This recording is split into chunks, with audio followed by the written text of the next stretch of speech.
السلام علیکم ورحمۃ اللہ وبرکاتہ۔ پیس ٹی وی اردو کے قابل احترام ناظرین، قرآن مجید کی توضیح اور تشریح کے اس پروگرام نور قرآن میں جو تسلسل کے ساتھ آپ ملاحظہ فرما رہے ہیں، آج کے اس ایپیسوڈ میں آپ کا مخلصانہ استقبال ہے۔ اللہ سے دعا ہے کہ قرآن مجید کو سمجھنے اور سمجھانے کی ہماری کوششیں باعث برکت ہوں۔ اللہ تعالیٰ ہمارے دماغ کی گرہوں کو کھولے اور قرآن مجید جو نور مبین ہے، نور ہدایت ہے، فرقان ہے، جس نے دنیا میں ایک بہت بڑا انقلاب برپا کیا، فکری انقلاب اور عملی انقلاب، اور ایک عظیم تہذیب و تمدن کو پروان چڑھایا، اس قرآن مجید کے مطالعے سے ہم بھی اپنی زندگیوں کا اندھیرا دور کریں اور اللہ تعالیٰ کی مرضیوں کا اتباع کرنے کے طریقے پر رواں دواں ہو جائیں۔ سورہ النحل جو قرآن مجید کی 16ویں صورت ہے اور مکہ معظمہ کے آخری دور میں نازل ہوئی تھی، جس میں توحید کے دلائل دیے گئے ہیں، شرک کا غلط ہونا ثابت کیا گیا ہے، اور اللہ کے رسول اور اللہ کی کتاب کی پیروی کی دعوت دی گئی ہے۔ اس صورت کا مطالعہ جاری ہے۔ آج ہم لوگ آیت نمبر 49 سے اپنے مطالعے کو شروع کریں گے۔ اسلام کی سب سے بڑی دعوت، قرآن مجید کا سب سے اہم پیغام، اللہ وحدہ لا شریک کی گواہی دینا، لا الہ الا اللہ محمد رسول اللہ۔ دوسری چیز، محمد صلی اللہ علیہ وسلم جو فرما روائے کائنات، خالق ارض و سما، سیدنا محمد صلی اللہ علیہ وسلم کی طرف سے آخری نبی بن کر اس کا آخری ہدایت نامہ، آخری صحیفہ ہدایت قرآن شریف لے کر آئے ہیں، ان پر ایمان لانا، اور آخرت کو اس طریقے سے تسلیم کرنا کہ دنیا کی زندگی کو آخرت کی کامیابی کا ایک مرحلہ بنا دیں، اور دنیا میں اس طرح زندگی گزارنا جیسے اللہ کا تصور، اللہ کا خوف، اللہ کی محبت، اللہ کی یاد، اللہ کے احکام کا احترام، اور اس کی بنیاد ہے توحید، آخرت اور رسالت کا عقیدہ۔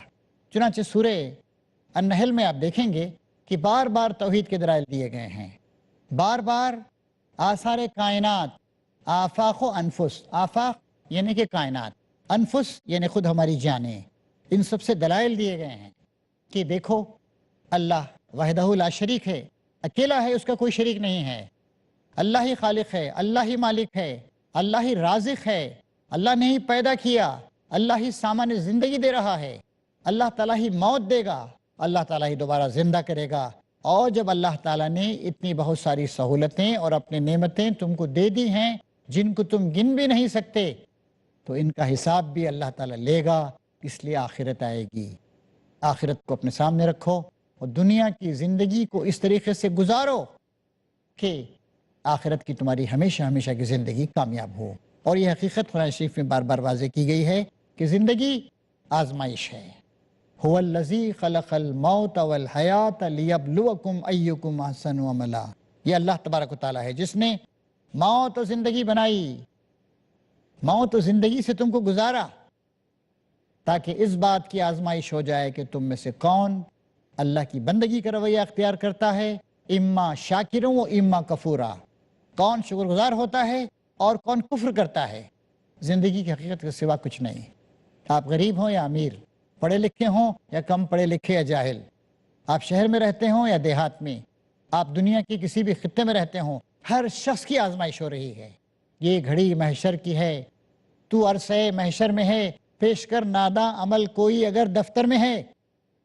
ہر لمحہ انسان آزمایا جا رہا ہے، ہر لمحہ یا تو ہماری آخرت کی کامیابیوں کی طرف ہمیں لے کے جا رہا ہے اچھے اعمال کی وجہ سے، اور اگر ہم کفر کا، شرک کا شکار ہیں، برائیوں میں، معصیت میں مبتلا ہیں، تو گویا ہم جہنم کی طرف کھینچ کے لے جائے جا رہے ہیں۔ اب اللہ تعالیٰ یہاں پر ارشاد فرما رہا ہے کہ کائنات کی ہر چیز اللہ تعالیٰ کو سجدہ کر رہی ہے، اللہ تعالیٰ کی حمد و ثنا بیان کر رہی ہے۔ اور کیا یہ لوگ اللہ کی پیدا کی ہوئی کسی چیز کو بھی نہیں دیکھتے کہ اس کا سایہ کس طرح اللہ کے حضور سجدہ کرتے ہوئے دائیں اور بائیں گرتا ہے؟ سب کے سب اس طرح اظہار عجز کر رہے ہیں۔ زمین اور آسمانوں میں جس قدر جاندار مخلوقات ہیں، جتنے ملائکہ ہیں، سب اللہ کے آگے سربہ سجود ہیں۔ سجدہ ایک تو علامت کے ذریعے سے کیا جاتا ہے، دوسرے جب ہم اللہ تعالیٰ کے احکام کی پیروی کرتے ہیں تو مطلب ہے کہ ہم خدا کے آگے سجدہ ریز ہیں۔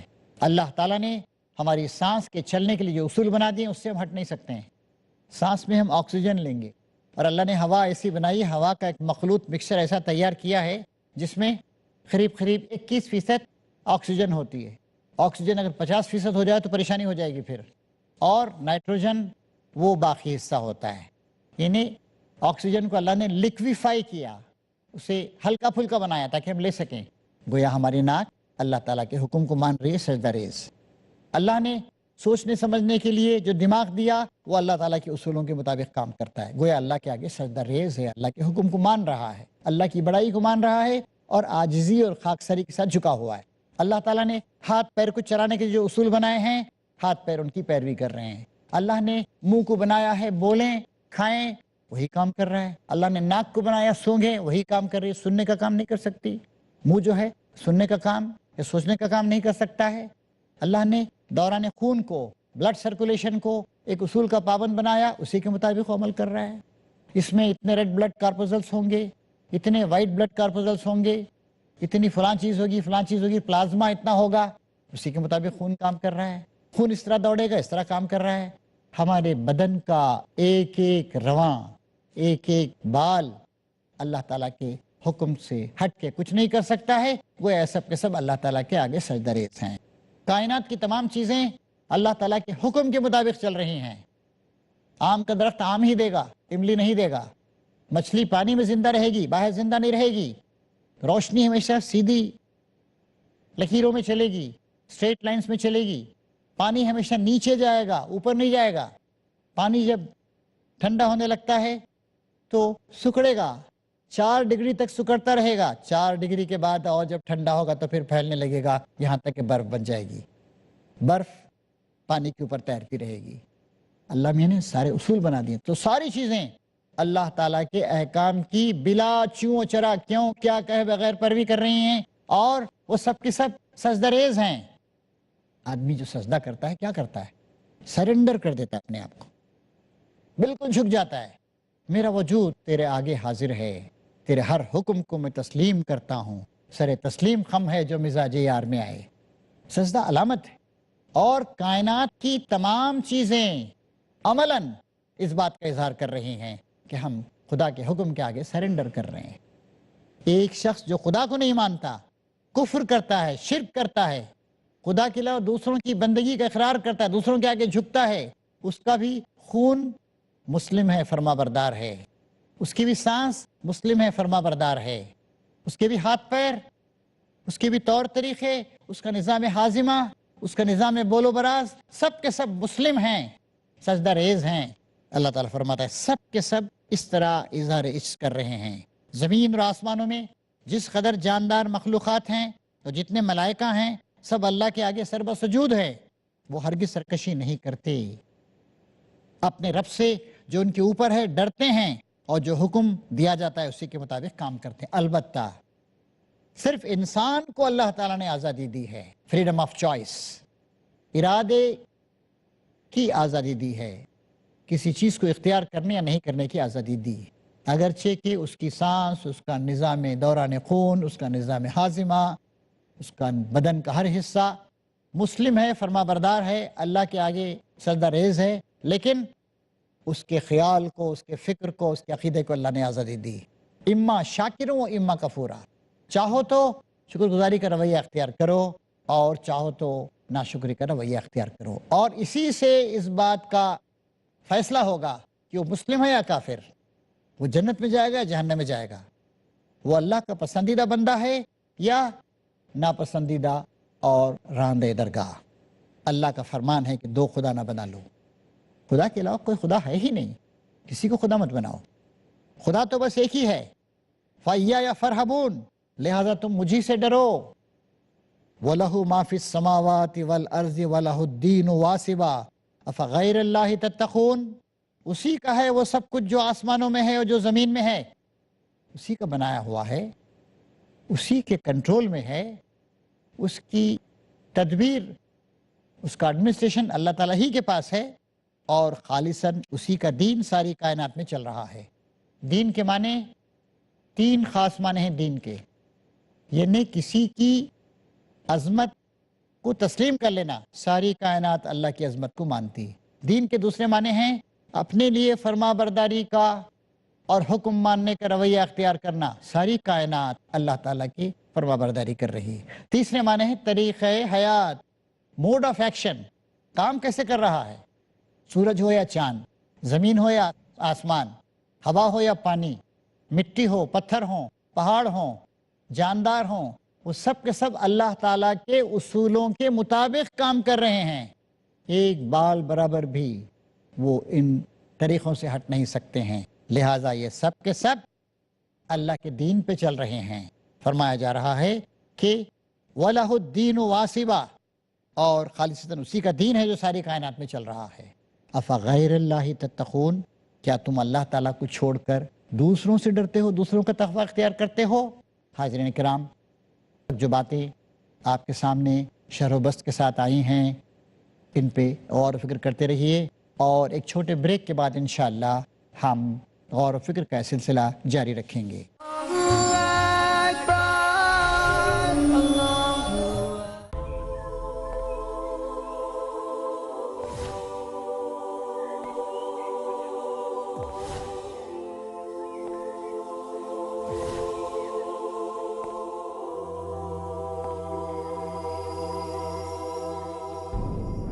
زلزلے ہیں، بجلیاں ہیں، قحط ہیں، آلام ہیں، کیسے کیسے دخترانے مادر ایام ہیں۔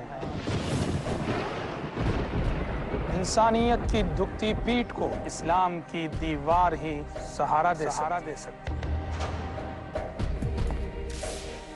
زندگی کے سفر میں اگر آپ الجھنوں کے شکار ہیں تو دیکھیے ہمارا پروگرام الجھنیں، صرف پیس ٹی وی پر۔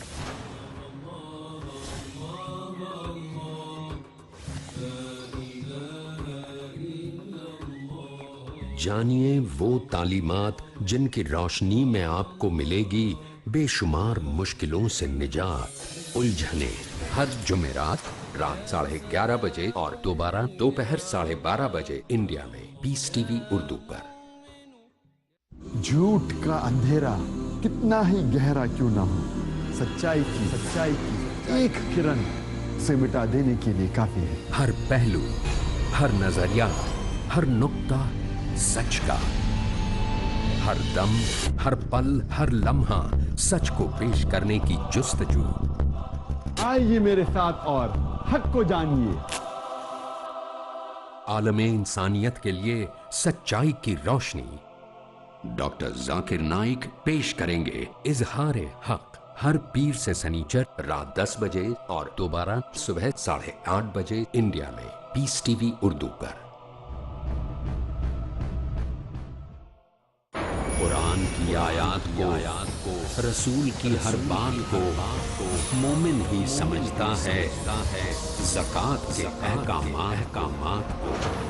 اسلام نے اس کو کس قدر اہمیت دی ہے، کون کون سی خیر خواہی ہے جو ڈاکٹر محمد حماد لکھوی جو اسلام زکوٰۃ کے ذریعے کرتا ہے۔ زکوٰۃ کی بڑی اہمیت ہے تاکہ ایک مسلمان کا سارا مال اللہ تعالیٰ کے ہاں پاک تصور ہو۔ مال کی پاکی اور حفاظت کے لیے، مسلمانوں کی ترقی کے لیے، ایمان کی پختگی کے لیے۔ زکوٰۃ سے اچھے خصائل پیدا ہوتے ہیں، سخاوت ہے، انسانیت کے ساتھ ہمدردی ہے۔ زکوٰۃ کی ادائیگی ضروری ہے مومنانہ زندگی کے لیے۔ زکوٰۃ اللہ تعالیٰ نے جو عائد کی ہے، حافظ صلاح الدین یوسف۔ تو وہ ٹیکس نہیں ہے، یہ ایک عبادت ہے۔ جانیے اس اہم عبادت کا مقصد جس سے سنور جائیں گے مسلمانوں کے حالات، احکام زکوٰۃ۔ اگلا پروگرام پیس ٹی وی اردو پر۔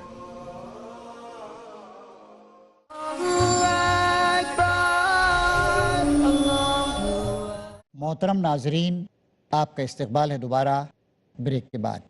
ہم سورہ النحل قرآن مجید کی 16ویں سورت اس کا مطالعہ کر رہے ہیں، اور اب ہم آگے بڑھ رہے ہیں آیت نمبر 52 کے بعد۔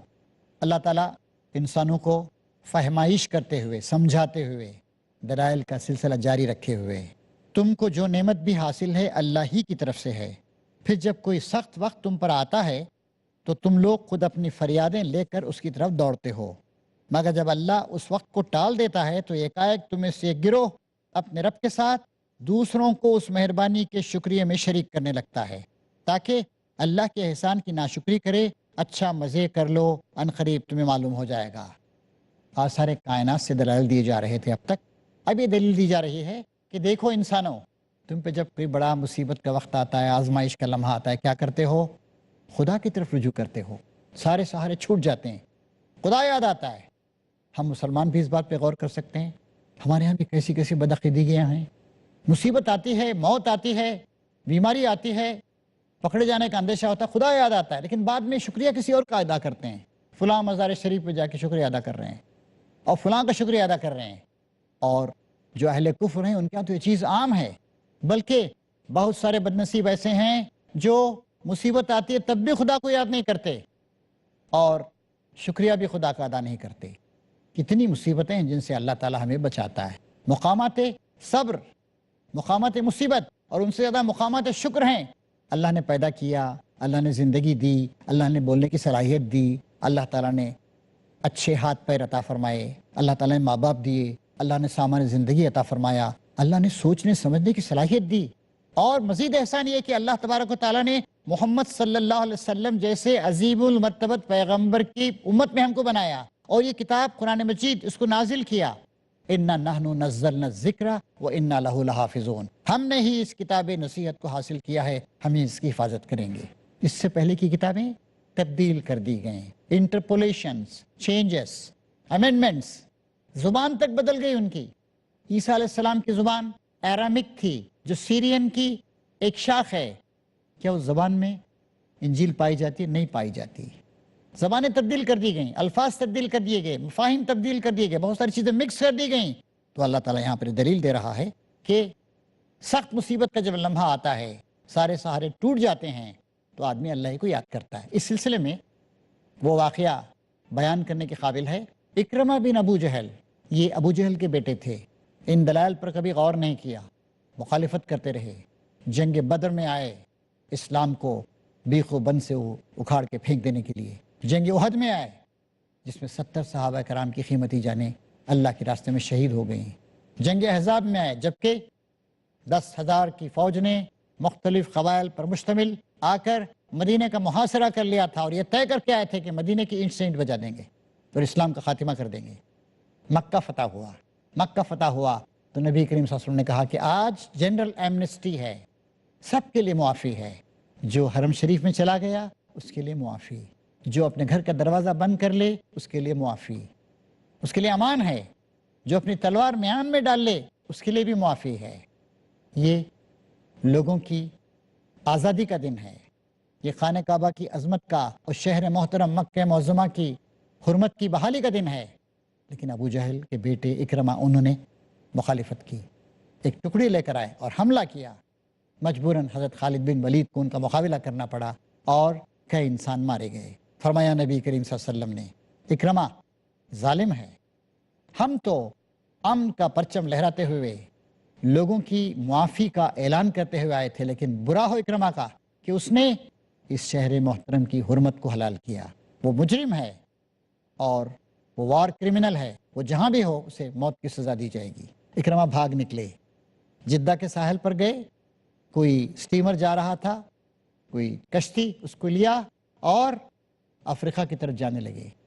تھوڑی دیر کے بعد طوفان آیا ریڈ سی میں، اور پھر لوگ مختلف دیویوں کو، دیوتاؤں کو پکارتے رہے، حبل کو، لات کو، عزا کو، منات کو، اور پھر جب طوفان بڑھتا ہی گیا لوگ اللہ وحدہ لا شریک کو پکارنے لگے، اے اللہ تو ہی بچا سکتا ہے، سارے سہارے ٹوٹ گئے۔